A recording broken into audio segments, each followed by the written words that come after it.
So there I was in my doctor's office, sitting on that cold table, the one with the crinkly paper they roll over the top of. And after 5 minutes or so, he walks in, clipboard in hand, and sits down on that little wheelie, spinny stool of his, flips a couple pages and looks up. "It's negative," he says, with a smile. And of course, I breathe a sigh of relief. But then he said something that, stopped me cold. "You're probably just imagining it," he says, as if that didn't matter.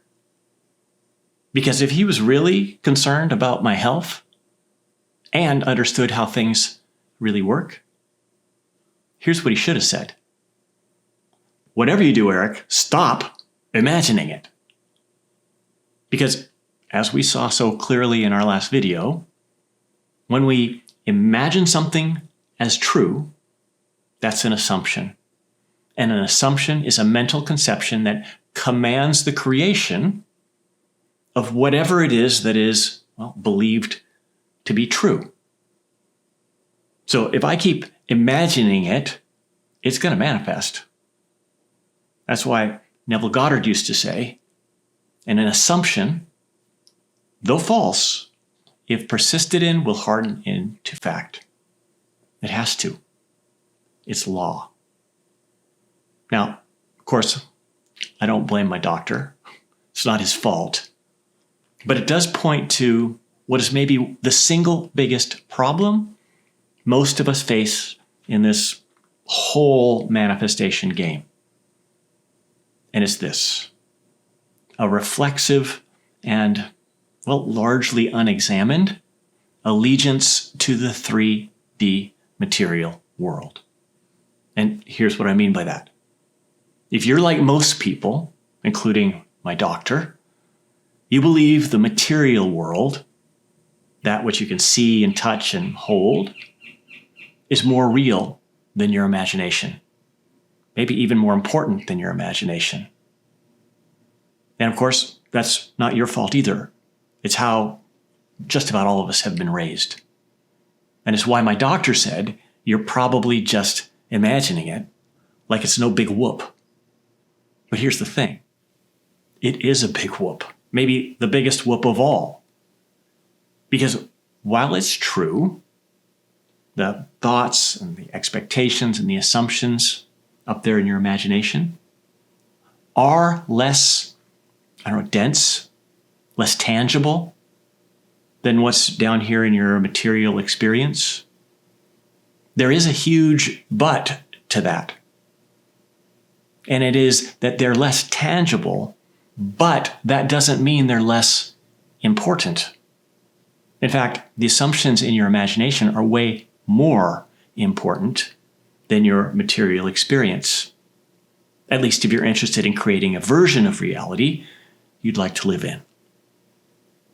And that's because what really matters is not what is more dense or more tangible. What matters is what is causative. That is, what is causing the material world to take the shape that it's taking. And of course, that cause is what is being held right up there in imagination. Let's think about it for a moment. Imagine you're out in the middle of the ocean and your boat is sinking. In that moment, what's more important? The water in the boat or the hole in the bottom of the boat that's letting the water in? And of course, it's the hole. Because the hole is the cause of the water in the boat. And if you let yourself get, distracted by the effect of that cause, by the water in the boat, you're going to sink. And so it goes with your material circumstances too. Just like the water that's in the boat, your material experience is the downstream effect of the cause in imagination. And of course, if you spend your life wrestling with the effects and you ignore the cause, once again, you're going to sink. Or in this case, you're going to manifest all sorts of things that, well, you really don't prefer. You see, despite what so many of us have come to believe, the material world has, well, no ability to influence what comes next in your life.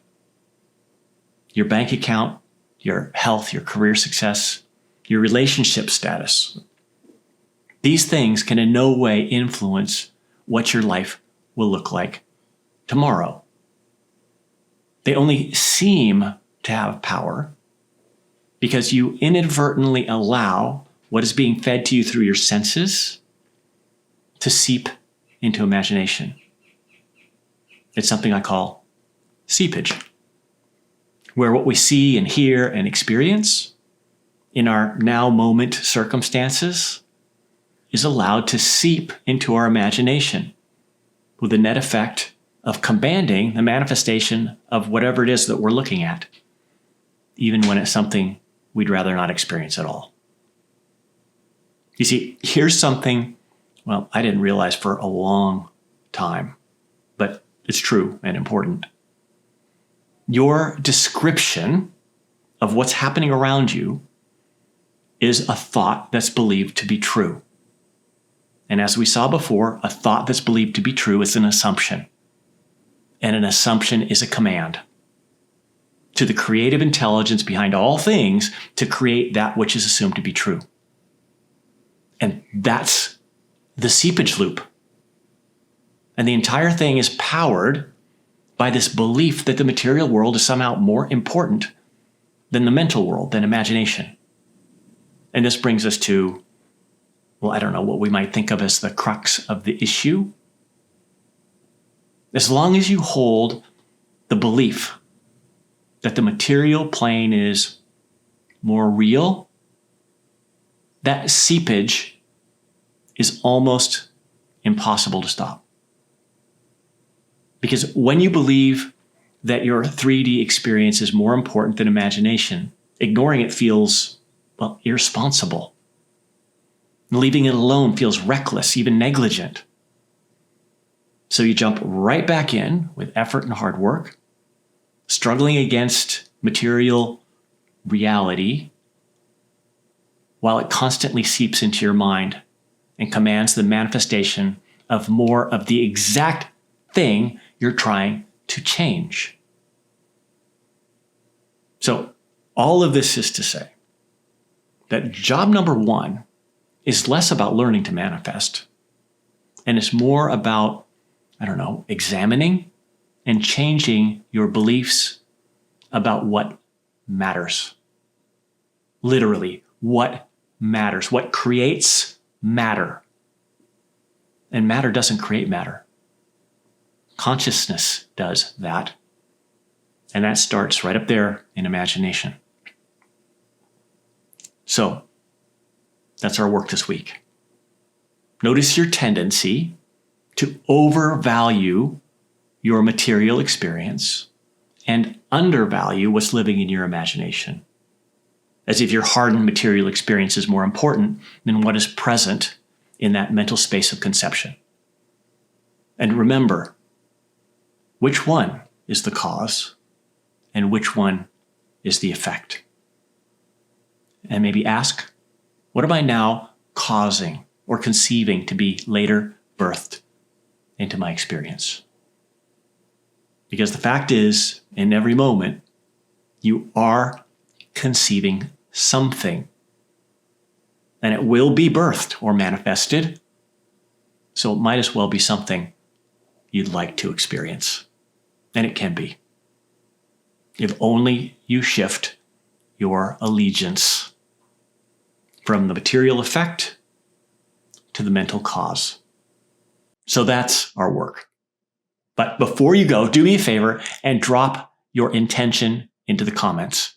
Type, I am loyal to the cause, as a way of solidifying your intention. It really does work. So, as always, if you found this to be of service, please like and subscribe, and do share the video with anyone who you think might benefit. It's all to help to get the word out so these teachings can help change more and more lives. Oh yeah, and if you want to go deeper, there's a way to do that in the description. So, thanks again for being here, and until next time, go have some fun.